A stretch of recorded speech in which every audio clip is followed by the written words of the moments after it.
Okey, baik. Assalamualaikum warahmatullahi wabarakatuh. Salam sejahtera diucapkan kepada penonton yang mengikuti program podcast dari Awan ke Cawan. Jika sebelum ini anda telah mengikuti maklum balas daripada operator perkhidmatan air tentang apa perancangan mereka dan kenapa mereka perlukan kepada perasaan tarif air. Dan hari ini kita nak dengar pula daripada pihak NGO, pihak yang mewakili orang awam tentang apa persepsi mereka terhadap perasaan tarif air yang telah dilaksanakan baru-baru ini. Dan di konti ataupun di studio ini bersama saya adalah dua watak-watak yang tak asing lagi dalam NGO mewakili pengguna berkaitan alam sekitar dan perkhidmatan air. Kalau boleh saya perkenalkan kepada anda, ada dua wakil NGO di sini iaitu Encik Hairi Basri yang merupakan Presiden bagi Malaysian Water Association, satu badan yang sangat aktif menganjurkan program-program berkaitan dengan air. Yang terbaru mereka menganjurkan program Water Malaysia yang berlangsung di Kuala Lumpur baru-baru ini mendapat sambutan yang sangat baik.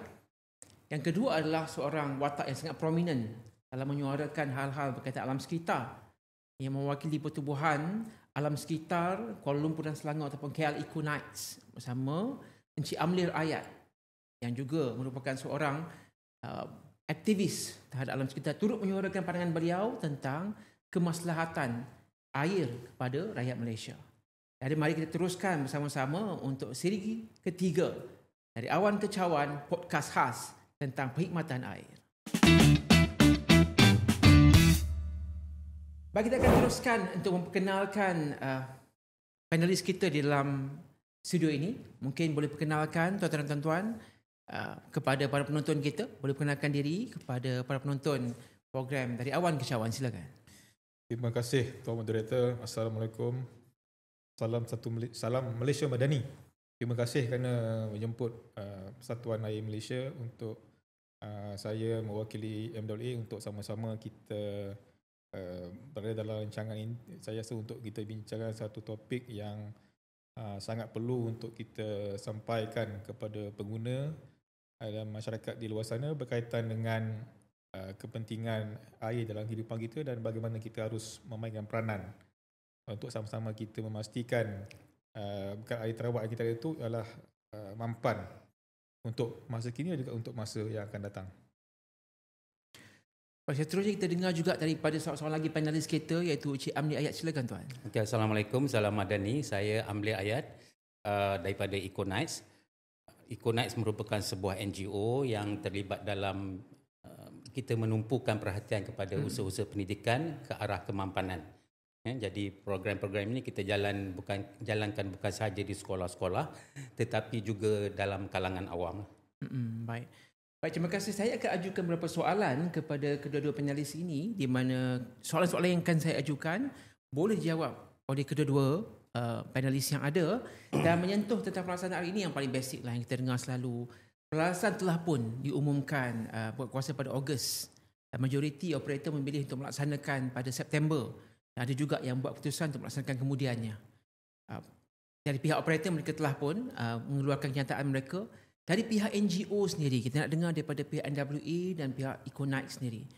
Adakah pengumuman pelarasan ini adalah sesuatu yang wajar bagi memastikan kelangsungan bekalan air, kemampanan perkhidmatan air? Sebab kita dengar naratif-naratif yang diutarakan oleh pihak operator adalah mereka perlukan pelarasan tarif bagi memastikan kelangsungan perkhidmatan di pihak mereka.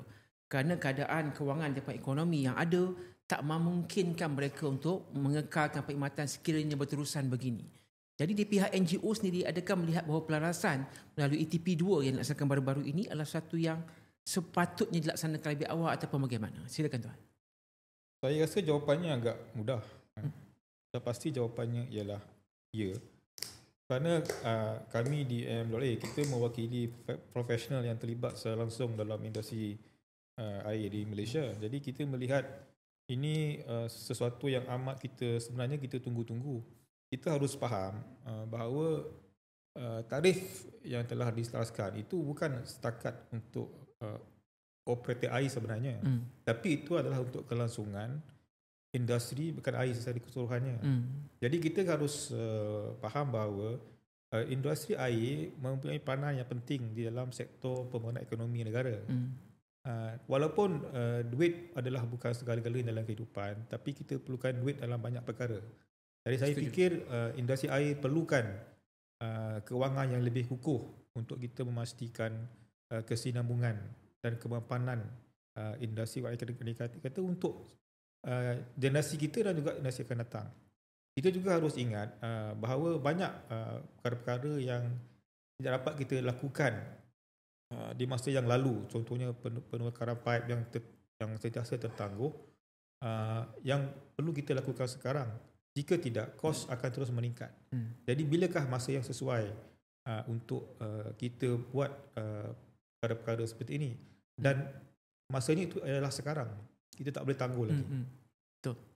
Encik Amli sendiri rasa macam mana Encik Amli? Okay, bagi saya dan juga bagi Econites, kami melihat bahawa pelarasan taraf air ini sangat sesuai dengan masanya. Malah sebenarnya isu pelarasan tarif air ataupun nama yang kata harga air naik telah ditimbulkan lebih daripada 10 tahun lalu. Ini adalah kerana kos semakin meningkat.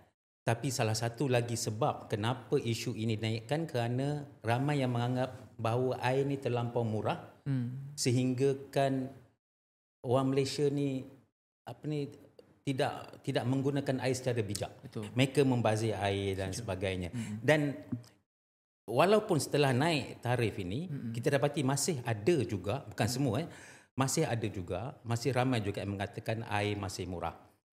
Khususnya apabila mereka menimbulkan isu yang disebut oleh Encik Hairi tadi, iaitu kos meningkat. Setelah berpuluh tahun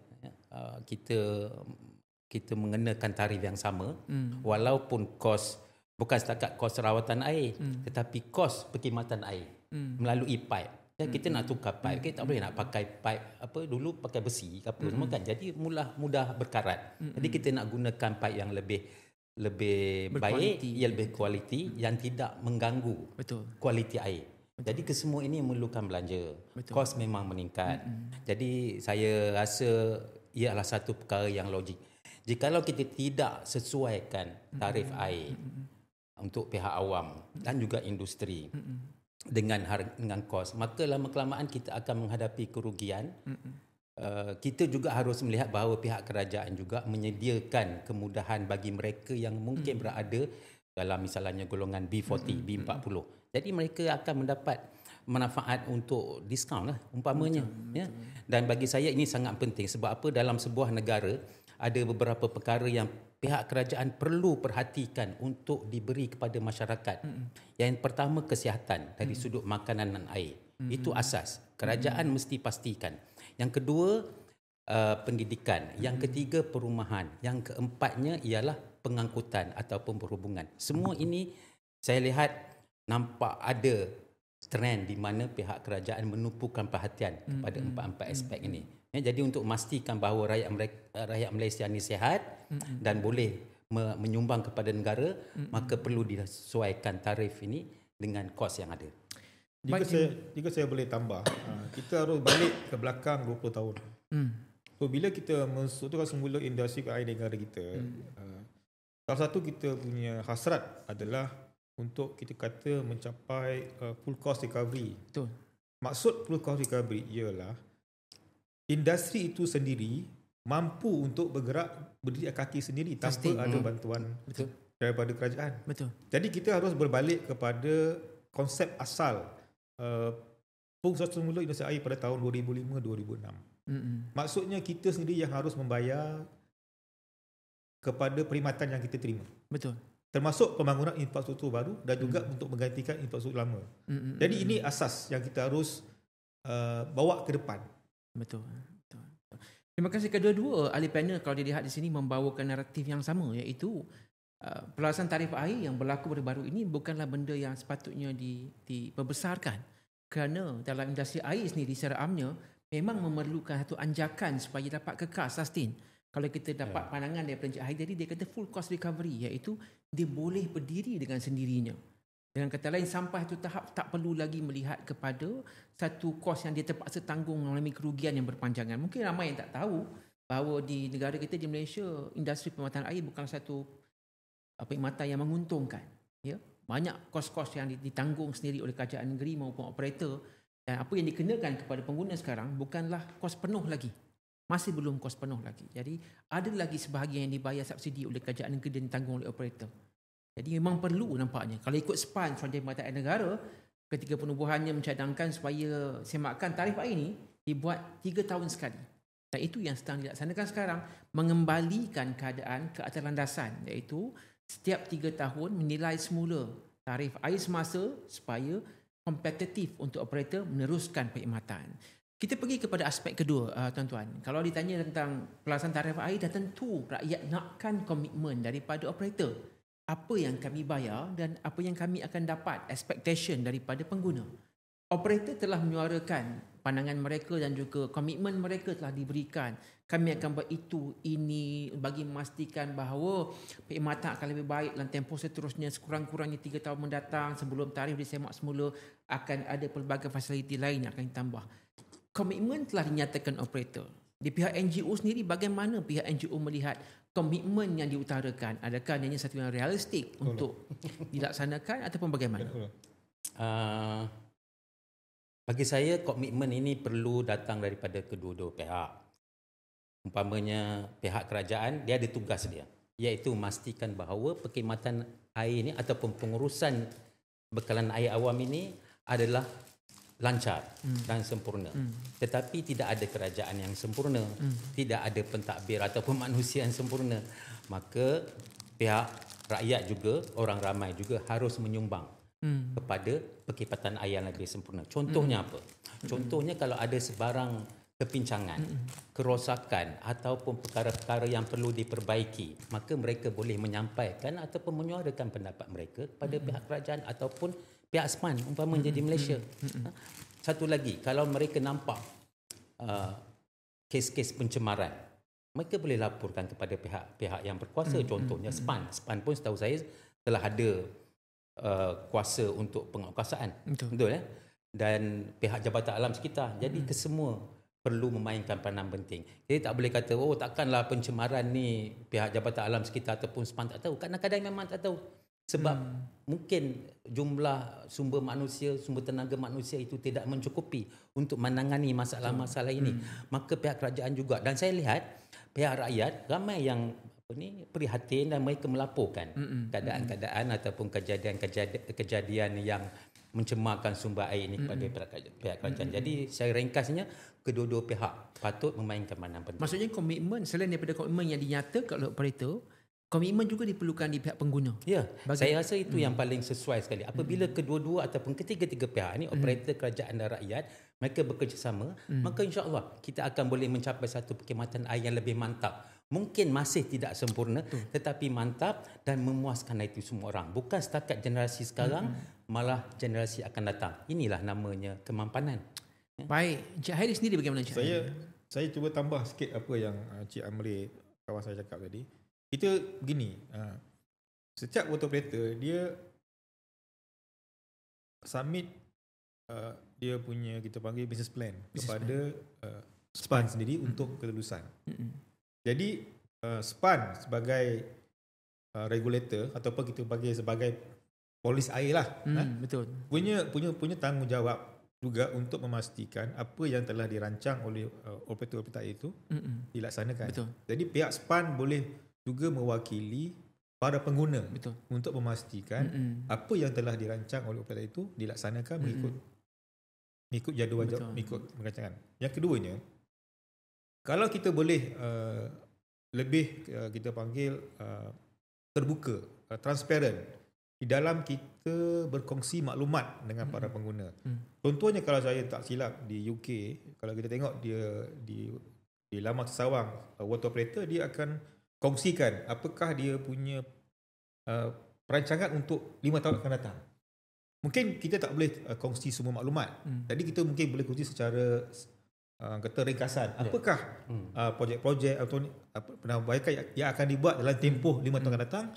Jadi para pengguna boleh mendapat maklumat secara terus melalui laman sesawang ataupun lain-lain media dan sosial. Mereka pun boleh bagi input. Jadi itu boleh kita kata memberi kepercayaan antara pengguna dengan operator air. Betul. Setuju. Jadi kita perlu ada sikap untuk kita berkongsi lebih maklumat dengan para pengguna. Betul. Saya rasa itu satu perkara yang sangat penting dalam mencapai kemampanan. Sebab bagi saya kemampanan ialah suatu usaha yang melibatkan semua pihak bertukar pendapat dan mencari jalan bagaimana untuk kita mencapai satu tahap yang kita boleh anggap sejahtera untuk generasi sekarang dan generasi akan datang. Itulah kemampanan sebenarnya. Setuju. So, kita perlu lebih terbuka. Yes. Kan masyarakat masa kini dia kita tengok dia lebih terbuka. Dia nak maklumat. Dia nak maklumat. So kalau kita bagi maklumat yang betul dengan cara yang betul, mereka boleh terima. Betul. Jadi kita mesti ada satu sikap keberanian untuk kita berkongsi apa yang kita rasa perlu dengan para pengguna. Dengan keadaan semasa media sosial, semasa yang rakyat dahagakan maklumat, mereka akan cari di mana jua saluran TikTok dan sebagainya untuk mencari maklumat. Ini adalah peluang di mana pihak operator dan juga badan-badan penguatkuasa ataupun badan yang mempunyai kuasa seperti Suruhanjaya Perkhidmatan Negara untuk sama-sama memastikan segala komitmen yang dinyatakan oleh operator dipantau. SPAN sendiri semasa sesi libat urus bersama pengguna-pengguna dan wakil-wakil NGO menyatakan supaya operator mengiklankan ataupun menyiarkan komitmen mereka di laman sesawang mereka. Dan mereka juga perlu maklumkan progres bagi setiap projek yang mereka telah beri komitmen supaya dapat dipantau terus oleh pengguna. Ini selari iaitu komitmen yang diberikan operator dipantau oleh SPAN dan turut dipantau oleh pengguna. Supaya operator tahu mereka sedang diperhatikan, segala komitmen yang mereka beri diambil peduli oleh pengguna di luar sana untuk dijayakan dan dilaksanakan. SPAN sebagai sebuah badan kawasalia sudah pastinya bertanggungjawab bagi memastikan segala apa yang dinyatakan, komitmen yang diberikan oleh operator dilaksanakan sebagaimana yang termaktub dalam kajian ataupun dalam apa jua yang mereka telah bentangkan pada SPAN. Jadi di sini kesemua pihak sebagaimana dinyatakan oleh panelis kita perlu beri kerjasama, memberi komitmen, memastikan apa jua yang dinyatakan oleh pihak operator dilaksanakan dengan sewajarnya. Kita pergi pada hal yang ketiga. Kalau bercakap pasal pelaksanaan tarikh baharu dan sebagainya ni, dah tentu akan ada pihak yang menyatakan mereka terkesan dengan sebarang kenaikan. Apa jua yang disebut pelarasan yang akan berlaku sebarang jumlah yang meningkat ini akan memberi kesan langsung kepada pengguna. Jadi bercakap tentang pengguna yang terkesan, apakah pandangan daripada panelis kita, terutama golongan B40 dan sebagainya yang mengatakan bahawa kenaikan ini akan memberi kesan langsung kepada mereka walaupun secara amnya kenaikan ini taklah sebesar yang dijangkakan. Minimum tetapi dikuatiri berlakunya dominus effect terhadap pengguna. Jadi dari segi pengguna yang mungkin terkesan, apa pandangan tuan-tuan tentang aspek ini? Dia gini, kalau kita tengok secara keseluruhan di negara kita ni, secara individunya kita menggunakan air 240 liter seorang sehari. Jadi kalau ini adalah lebih daripada apa yang kita sasarkan, iaitu sekitar kita target 180. Betul. Kalau kita boleh turun ke 200 pun sudah cukup baik. Betul. Maksud dia, kalau kita rasa harga air itu mahal dan kita menggunakan air yang lebih daripada yang sepatutnya, so kita untuk kita berjimat, kita boleh menjimatkan air yang kita gunakan. Okey, yang keduanya, kalau kita tengok contohnya golongan B40. Contoh kalau yang saya tahu macam di Selangor, dia ada skim air darurat ihsan, SADE. Maknanya ada mekanisme di setiap negeri untuk operator air ni mengambil kira golongan yang kurang mampu. Jadi saya tak rasa ini satu masalah yang rumit. Mekanisme telah ada di setiap negeri. Jadi saya tak nampak ini satu perkara yang membebankan kepada para pengguna yang dalam golongan B40. Faham. Cik Amli sendiri apa pandangan tuan? Memang betul lah kita banyak menggunakan air. Saya tengok trend penggunaan air ataupun penggunaan air per kapita ataupun seorang sehari itu semakin turun di Malaysia. Dan saya yakin bahawa angka ini boleh turun lagi. Sebab apa orang Malaysia ni banyak menggunakan air. Jadi kalau kita boleh daripada peringkat sekolah rendah, peringkat tadika lagi menunjukkan kepada rakyat bagaimana untuk menggunakan air secara bijak. Saya tak nak guna perkataan kurang lah atau berjimat boleh juga. Tapi saya nak terangkan bahawa kita boleh menggunakan air secara bijak. Secara bijak ni makna apa? Maknanya ialah kita menggunakan air apabila perlu dalam jumlah yang perlu. Dan itu boleh dilakukan. Saya tengok kita mungkin dah biasa guna air banyak. Jadi bila air tu naik sikit harga dia, kita rasa terkejut. Tapi kalau kita boleh didik mencari jalan-jalan bagaimana untuk mengurangkan penggunaan air, memang ada. Ada kawan-kawan saya yang tak bayar 1 sen pun sebulan. Sebab murah air tu. Dan dia mungkin tak ramai orang lah. But it shows, maknanya menunjukkan bahawa kita boleh kurangkan penggunaan air ni. Kalau kita masa mandi jangan lama-lama. Contoh benda-benda mudah. Mandi tu banyak menggunakan air. Tapi kalau kita boleh jimat sikit masa tertentu, gosok gigi, tak payahlah buka air. Ataupun bila kita kalau rasa air kurang, air kena catu, tak payahlah siram pokok bunga. Siram pokok bunga tu bukan untuk makan pun. Kan? Ataupun kita kalau orang Islam masa ambil air semayang, kadang kita tengok, yelah ini dari sudut Islam lah, kan, kita tengok orang ambil air semayang punyalah banyak air dia guna. Saya rasa itu tak perlu. Kita ambil air, tapi perkara ini perlu ditunjukkan pada orang ramai. Orang ramai mungkin tak tahu, tapi kena tunjuk, ini cara dia, ini cara dia. Kalau nak fikir macam mana nak jimat air, kita kena tunjuk pada dia. Daripada sekolah rendah lagi, bukan dah tu umur 30-40 ni dia lambat nak tukar. Tapi kalau daripada sekolah rendah, kita boleh tunjukkan bagaimana untuk menjimat air, insya-Allah ia boleh tercapai. Kalau kita tengok dari segi apa dipanggil water demand management kan, tarif dia satu faktor yang boleh kita boleh gunakan untuk kita kawal penggunaan. Because sebab secara umumnya manusia dia akan bertindak dengan bila harga tu mahal, dia akan respon, dia akan itu secara nalurinya manusia begitu. Nalurinya manusia kita begitu. Betul. Jadi apa untuk makluman para penonton kat luar sana, pelaksanaan TP2 ni terdapat 8 negeri yang telah pun menyatakan komitmen untuk memberi subsidi atau bantuan. Di 8 negeri telah menyatakan komitmen, manakala 4 lagi negeri sedang dalam perbincangan bagi sama-sama membantu mengurangkan beban pengguna-pengguna yang mungkin terjejas dengan pelaksanaan tarif air ini. Tapi bagaimanapun kalau kita rujuk kembali kepada komen daripada panelis, kita memang perlu penjimatan itu dilaksanakan. Dan kalau anda menggunakan kadar minimum, cas minimum adalah tak setinggi mana. Tapi tabiat penggunaan itu yang akan menentukan sama ada kita begitu peduli ataupun tak peduli. Sebab kata rakan-rakan kita tadi, kalau kita tahu harga itu mahal, kita secara automatik akan berjimat.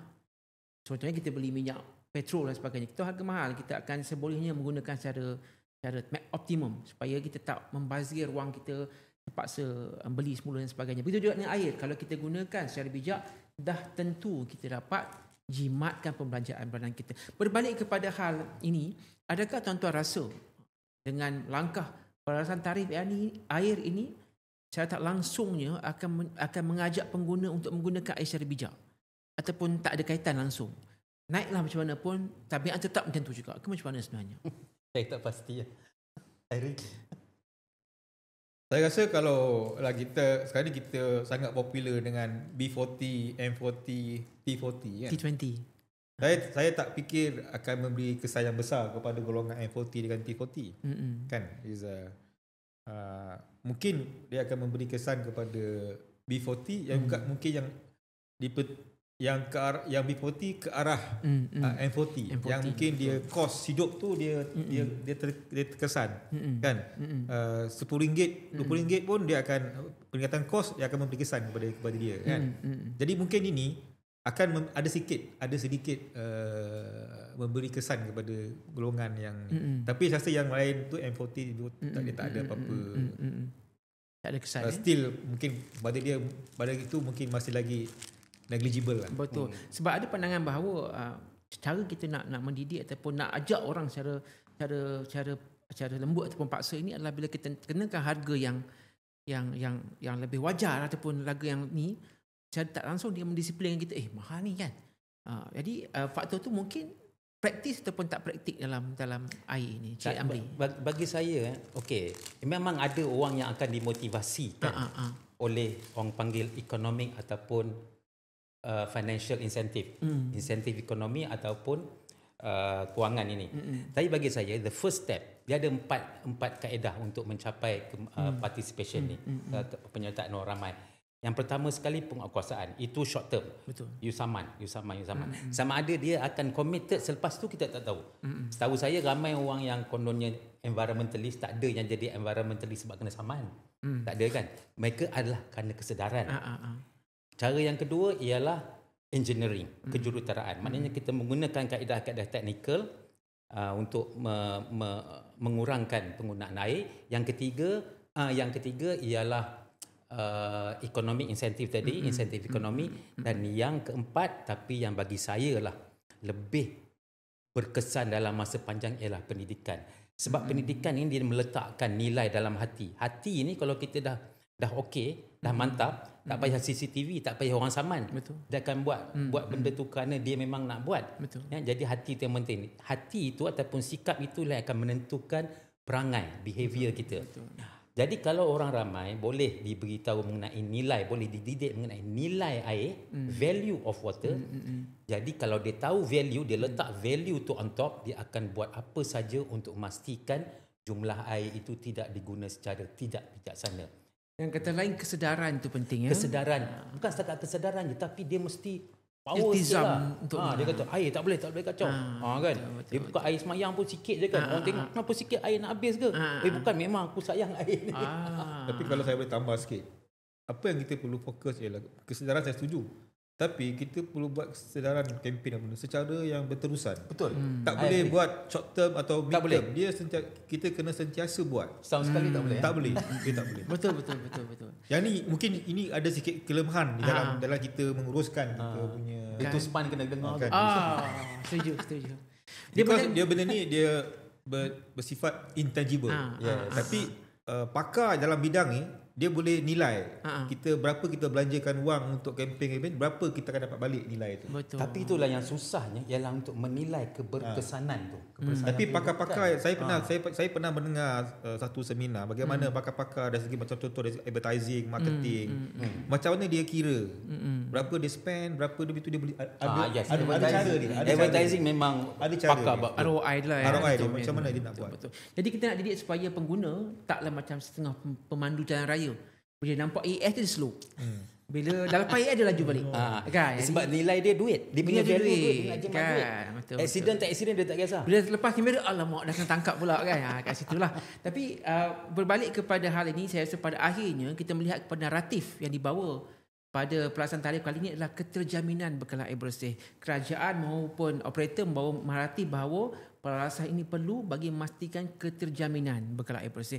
Pada tuan-tuan sendiri, ada tak aspek lain yang perlu diberi tumpuan oleh kerajaan negeri maupun operator tentang apa yang sebenarnya naratif yang perlu dibawa oleh operator selain daripada membawa naratif keterjaminan bekalan air bersih? Bagi saya ada banyak lah. Tapi saya nak tekankan satu. Yang pertama, pendidikan tadi perlu ditekankan. Yang kedua, R&D, penyelidikan dan pembangunan. Malaysia perlu menumpukan lebih perhatian kepada R&D supaya kita boleh menghasilkan produk-produk ataupun strategi-strategi ataupun teknologi yang boleh membersihkan air, merawat air secara berkesan. Kita tak perlu lagi beli pada luar negeri membrane, ceramic membrane ke benda tu mahal. Tapi memang berkesan. Tapi kalau kita bawa membrane ke sini, sajalah air harga naik 100%. Siapa nak bayar? Kan? Sekarang ni kita nanoplastik a problem. Tapi tak boleh dia akan lepas kita punya ni. Sorry to say lah. Benda tu kita tak boleh halang. Tapi kalau kita ada teknologi yang lebih baik, lebih canggih, maka kalau kita buat sendiri, insya-Allah kita boleh bersihkan lagi air kita. Betul. Cik Airis ni tuan. Saya rasa untuk tempoh jangka panjang kita perlu mainkan peranan di peringkat kerajaan pusat, kerajaan negeri untuk kita jaga sumber air. Walaupun ni bukan secara langsung tugas operator air, tapi secara tak langsung mereka juga terlibat. Jadi saya rasa untuk tempoh jangka panjang macam juga yang nyatakan kawan saya tadi, kita panggil a new polluters dalam kita punya water system. Jadi kita harus jaga kita punya sumber air sebaik-baiknya untuk masa depan. Yang keduanya ialah kita perlu meningkatkan modal insan dari segi capacity building, dari segi training. Kalau kita tengok negara kita adalah negara membangun yang mempunyai infrastruktur air yang baik di kalangan negara-negara membangun yang lain, dan kita juga menjadi contoh kepada banyak negara-negara lain. Dan kita juga ingin menjadikan industri air sebagai satu sumber ekonomi kepada poin-poin industri kita. Contohnya sekarang ni kerajaan sedang merancang untuk mewujudkan apa yang dipanggil water hub. Yang satu hasrat water hub ialah untuk kita mengeksport apa yang kita ada untuk kita bawa ke negara-negara lain. Jadi kalau kita tengok sektor air negara kita mempunyai potensi untuk kita bangunkan dari segi ekonomi. Jadi tarif air bukan setakat untuk operator air tapi juga untuk pemain industri itu sendiri. Kita ada kontraktor, konsultan, suppliers yang membentuk ekosistem dalam industri air. Jadi bila adanya pelaksanaan tarif, jadi ada lebih sumber keuangan di dalam industri berkenaan air yang boleh disalurkan balik kepada keseluruhan ekosistem. Baik. Begitulah para penonton apa komentar-komentar yang kita dengar daripada panelis kita yang pada hari ini kita bawa khas daripada Malaysian Water Association dan juga Econax, NGO yang aktif dalam memperjuangkan hak pengguna dan juga program-program berkaitan air. Secara kesimpulannya, pelaksanaan tarif ini memang diperlukan bagi memastikan kemampanan perkhidmatan air. Dalam masa yang sama, kerajaan perlu meneruskan kempen pendidikan dan pengguna yang terkesan, golongan-golongan yang terkesan perlu dilindungi ataupun dibantu bagi memastikan mereka tidak begitu berhadapan impak besar atas sebarang pelaksanaan tarif. Walaupun untuk operator dan juga kerajaan perlu juga bukan setakat memastikan keterjaminan bekalan tetapi perlu ada anjakan dari segi teknologi ataupun pembaharuan supaya perkhidmatan air di negara ini tidak berada pada takut lama. Kita nak ke hadapan, kita nak jadi penyeraju pada perkhidmatan air di Asia. Sehingga kita berjumpa lagi dalam podcast seterusnya. Gunakan air secara bijak. Ialah pengguna yang berhemat. Dari awan ke cawan. Terima kasih.